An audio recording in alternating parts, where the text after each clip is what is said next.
They say you can tell everything about a person's character by how they treat someone who can do nothing for them. I have found this to be absolutely, devastatingly true. And the people who mistake quiet for weakness, who look across a room at a patient old man in simple clothes and see nothing worth respecting, those are always the most interesting people to watch. My name is Robert Ingram. I am 67 years old. I drive a 2004 Volvo S60 that my daughter Claire has been begging me to replace for 4 years. It is gray. Or it was gray once. Now it is more of a gray-adjacent situation, the kind of color that happens when a car has lived a full life in the Pacific Northwest rain and doesn't particularly care what you think about it anymore. I wear clean clothes, nothing that announces itself when I walk into a room.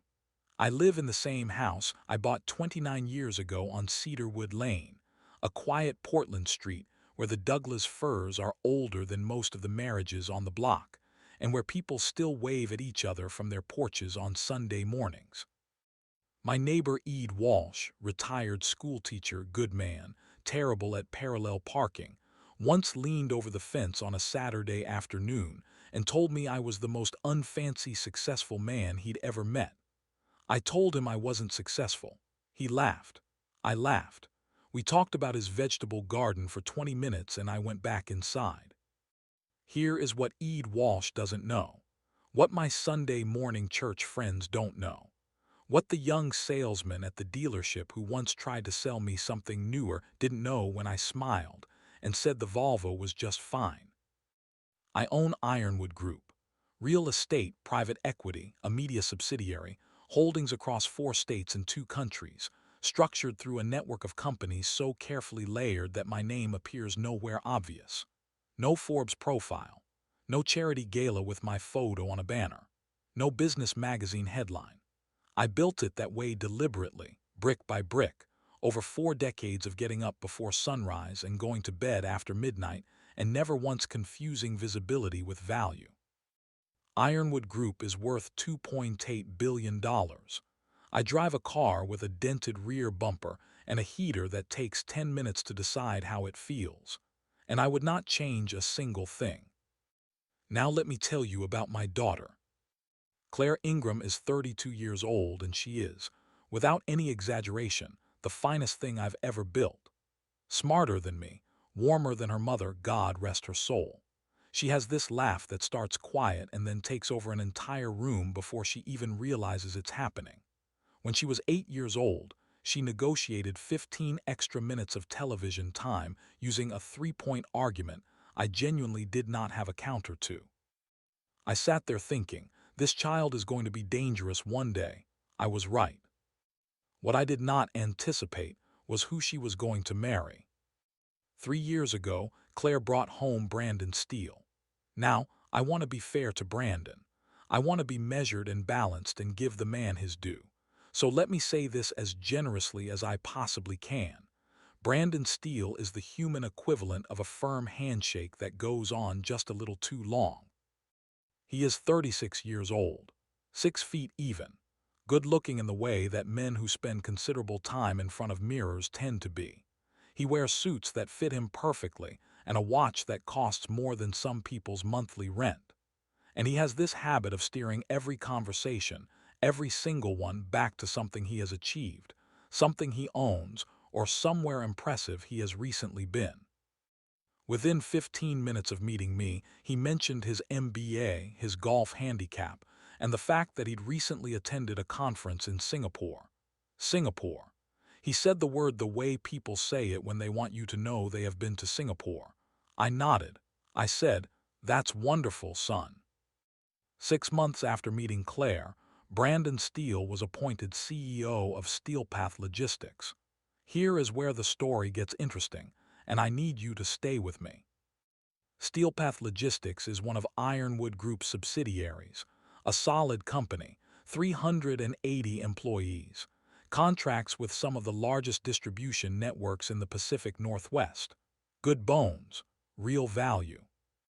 Brandon got that job through what appeared to be a completely standard competitive search process. Recruitment firm, multiple rounds of interviews, reference checks, board evaluation, immaculate from the outside. What nobody knew, what Brandon Steele specifically did not know and still does not know to this day, is that I quietly controlled every single step of that process from beginning to end. I watched his interviews. I reviewed his references personally. I approved his compensation package. I signed off on his appointment. Then I went home, changed into my gardening clothes, and planted tomatoes along the back fence. Brandon became CEO of my company. He sent me a text that evening. Big news, just landed a huge CEO role. Claire is so proud. I replied, hard work pays off. Congratulations, son. Well deserved. Then I put my phone down and watched the evening news. In the beginning, I genuinely wanted to give Brandon Steele a chance. I am not a man who makes up his mind about people quickly. I have hired and mentored enough human beings in my lifetime to know that first impressions are just first impressions. People surprise you. I have been surprised before. Brandon Steele did not surprise me. What he did instead was show me, slowly and consistently, exactly who he was. It started small, the way it always starts small. Then came the evening at his company dinner, his company, he believed, where he introduced me to his colleagues, and one of them, a young VP with too much product in his hair, asked what I did. Before I could open my mouth, Brandon said, "He's retired, Claire's dad." And just like that, I was moved along, like a guest who'd wandered into the wrong room. I smiled. I moved along. I filed it away. But the moment that changed everything happened on a Monday afternoon 4 months ago. I had stopped by Steelpath's offices to handle something quietly through one of my holding company representatives. As I passed the corridor near the executive floor, I heard Brandon's voice from around the corner. He was talking to another executive. I stopped. "Claire's dad," Brandon was saying, and I could hear the easy smile in his voice. "Oh, he's harmless. Poor old guy, peaked early, I think. You know the type. Was probably somebody once. Now he just potters around his garden and drives that old Volvo." He lowered his voice. "Claire feels responsible for him, which is, look, it's a lot sometimes. But what can you do? Family is family." I straightened my jacket. I walked quietly back the way I came. "Peaked early, drives that old Volvo." I let those words sit with me for 4 months. I am a patient man. My father used to say, "Robert, the river doesn't fight the rock, it just keeps moving. And eventually the rock is gone." I kept moving. The dinner invitation came on a Thursday evening. Claire called me, excited and warm the way she always is. Brandon's parents, Frank and Elaine Steele, were hosting a family dinner at their home out in Lake Oswego. Frank was a retired investment banker. Elaine was the kind of woman whose entire personality was organized around the square footage of her house. "Dad, you'll love them," Claire said. "They're very warm people." "I'm sure they are, sweetheart," I said. Then Brandon called. He was friendly, casual, the way people are friendly and casual when they're about to say something slightly offensive, but have decided to say it anyway. "Hey, so just a heads up about Saturday," he said. "Frank and Elaine are pretty traditional, old school. It might be worth, I don't know, dressing up a little. Nothing crazy, just something a bit sharper than usual." A pause. "Just want everyone to be comfortable. You know how it is." "Aaron," I said pleasantly, "I appreciate you thinking of me." "Of course," he said, relieved. "See you Saturday." I hung up, looked at my reflection in the hallway mirror for a long moment.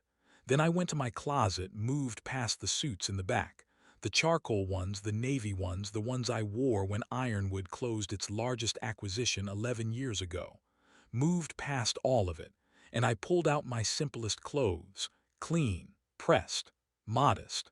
I laid them out for Saturday. Then I walked out to the driveway, patted the roof of the old Volvo twice. The way you pat the shoulder of someone you trust before something important. Saturday arrived quietly, the way important days do. I woke at 5:30, made my coffee, sat at the kitchen window, and watched the morning come in over the fir trees. I was calm. I am always calm. It is perhaps the most underestimated weapon a man can possess. I dressed slowly, clean slacks, a simple button-down light gray pressed the night before, my everyday shoes polished but unremarkable. I looked at myself in the hallway mirror and thought, yes, that's exactly right. I drove to Lake Oswego. The steel home sat at the end of a long private driveway lined with trimmed hedges maintained with the kind of aggressive perfection that communicates a specific message to anyone arriving. We are people who control things, even the hedges. A young man was stationed near the entrance, not quite a valet, not quite a butler. He looked at the Volvo, then at me, then at the Volvo again, with an expression I have seen many times in my life. The expression of a young man performing a rapid and unfavorable calculation. "Good evening, sir," he said, recovering professionally. "I can take your car around." "Thank you, son," I said, handing him the keys. "She pulls a little to the right. Don't let that alarm you." He nodded with the focused expression of a man trying very hard not to have any further feelings about the vehicle he had just been handed. Frank Steele opened the front door before I could knock. Tall, 70, silver-haired, broad-shouldered, the kind of physical presence that had probably commanded rooms effortlessly for most of his life. Dressed in that particular way of wealthy men at home, expensive casual, the kind of clothes that cost more than formal wear but are designed to look relaxed. His smile was warm, practiced, assembled rather than felt. "Robert," he said, extending his hand. "So glad you could make it. Come in." Elaine Steele appeared from the sitting room, elegant, precise, not a single detail unconsidered. She took both my hands in hers. "Robert, we have heard so much about you. You are just as sweet as Claire described." Sweet, first word out of her mouth. Sweet. Not accomplished, not interesting, sweet. The word people use for golden retrievers and elderly relatives who don't quite follow the conversation anymore. "Thank you, Elaine," I said warmly. "You have a beautiful home." She beamed.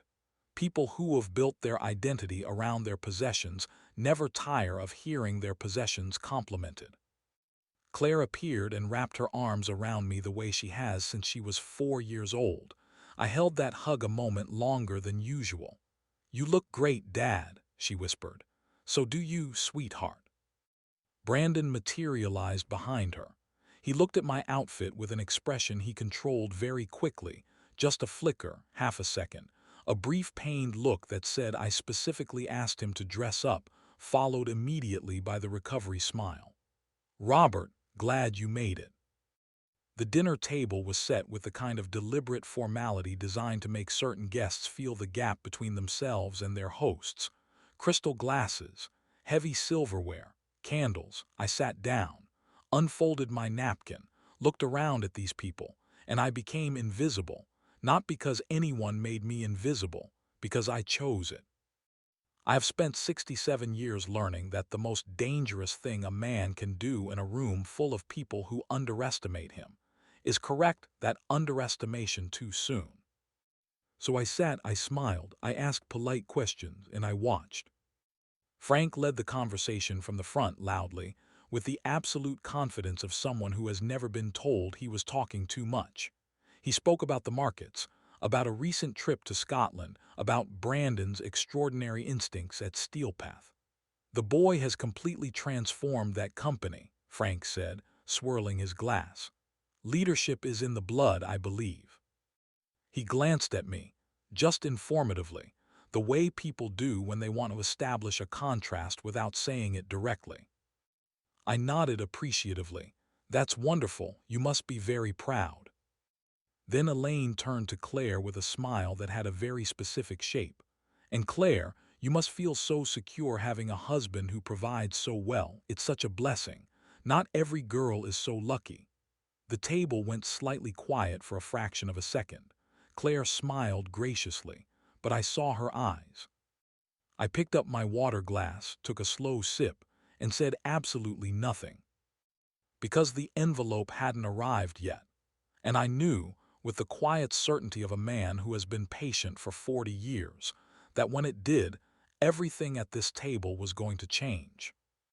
There is a moment in every long game when patience stops being a virtue and becomes a verdict.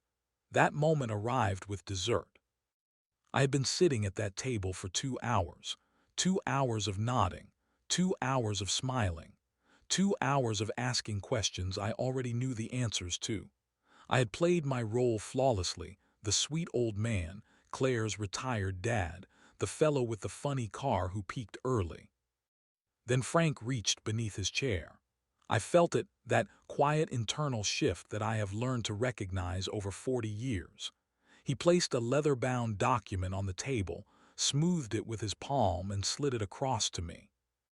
"Robert," Frank said, voice dropping into the measured register of a man who has rehearsed this moment.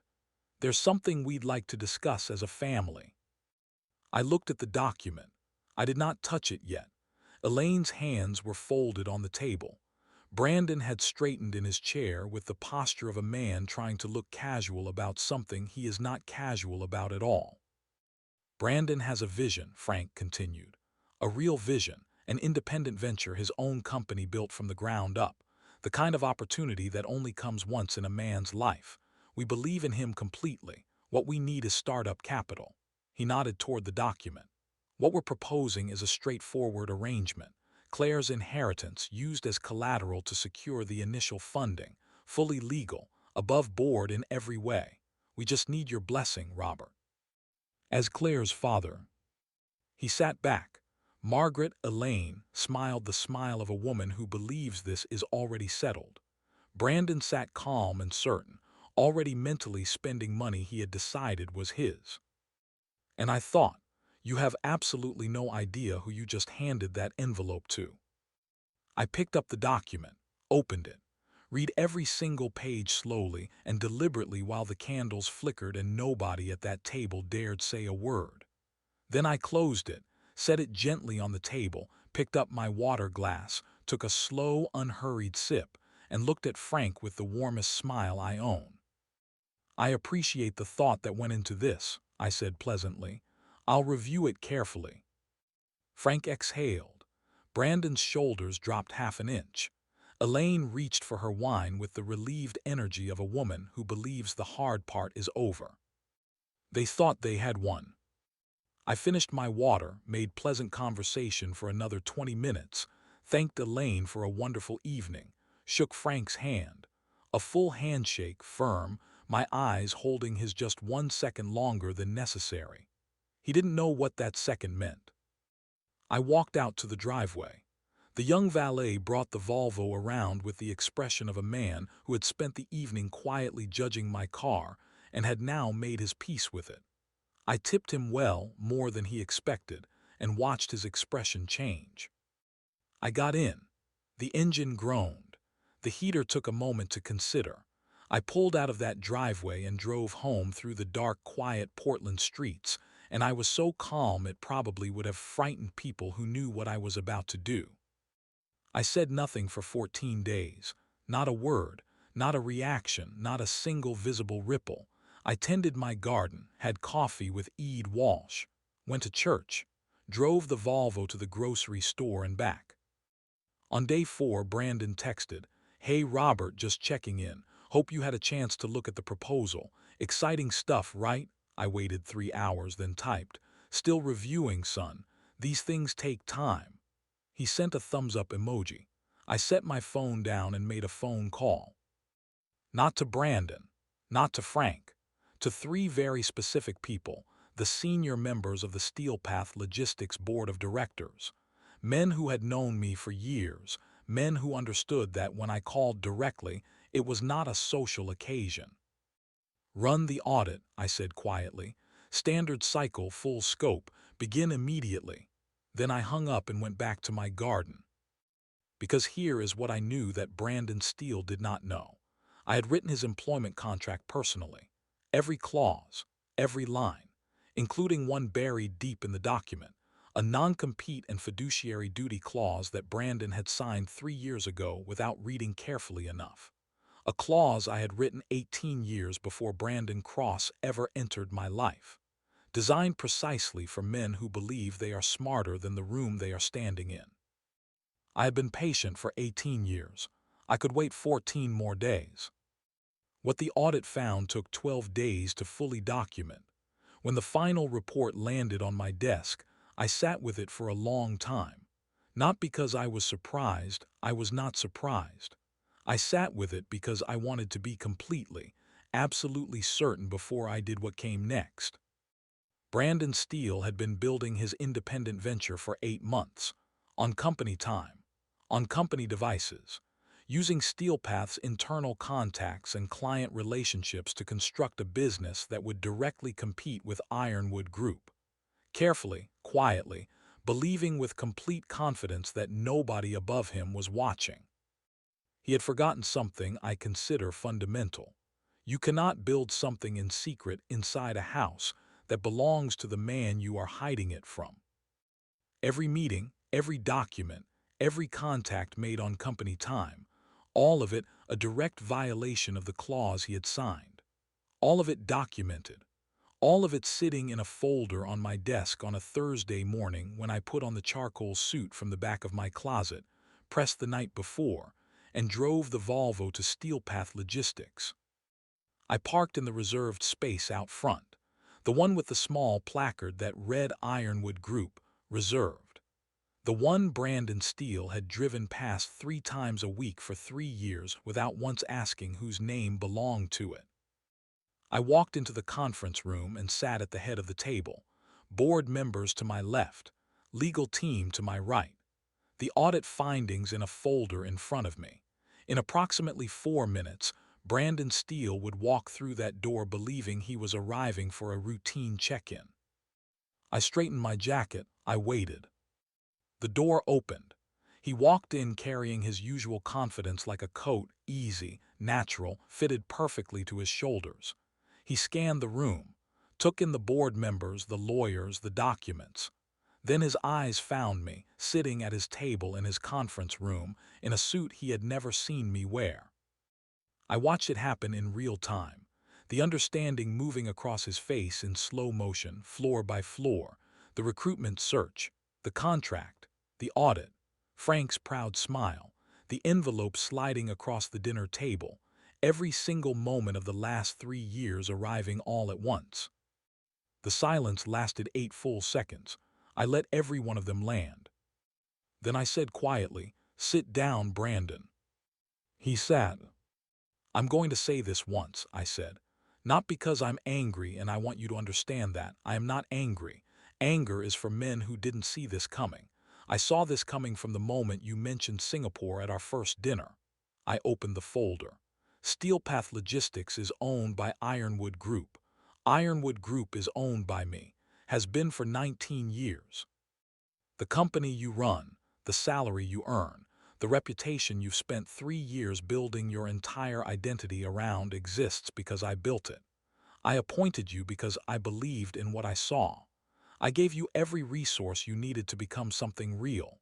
And for 8 months, you used those resources to construct something designed to compete against the very foundation that made you."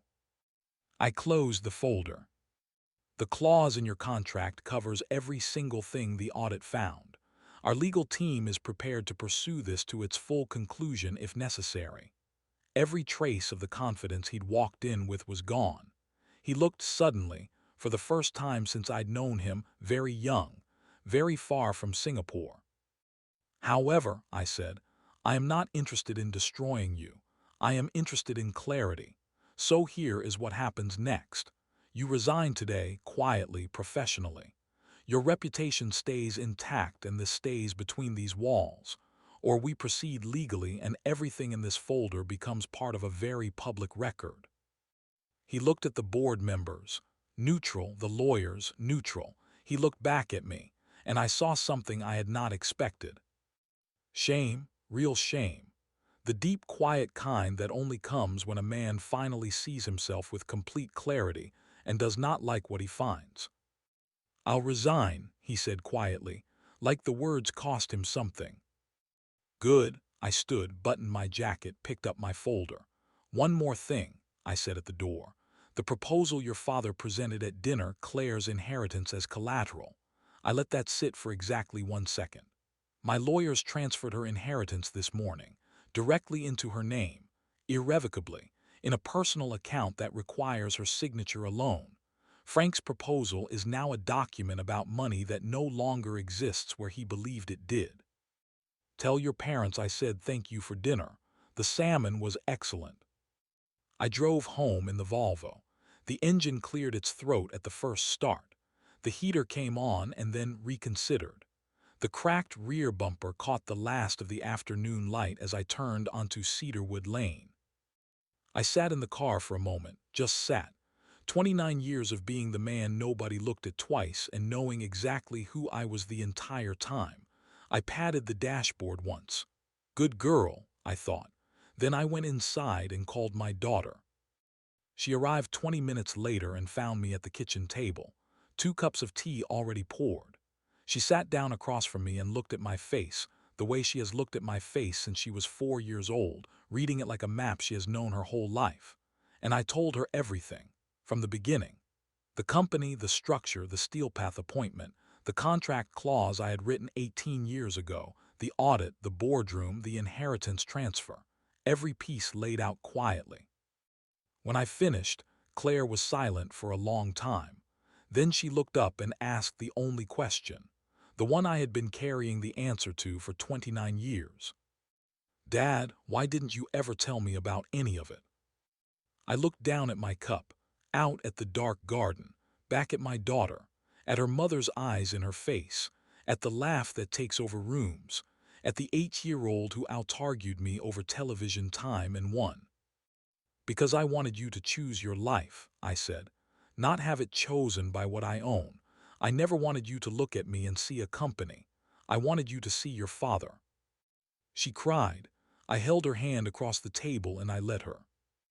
And I thought about Frank Steele sitting very still in Lake Oswego, Elaine setting down her wine, Brandon finding the words to explain to his parents why the quiet old man in the simple clothes, the one with the funny car who peaked early, had turned out to be the one person in that dining room they should never, not for one single second, have underestimated. I thought about all of that, and then I let it go, because the only thing in the world that mattered to me was sitting right across this table, hands wrapped around a warm cup, eyes red, smiling through it. My daughter, the finest thing I ever built. Some men don't look powerful, they just are, and the ones who underestimate them they always find out.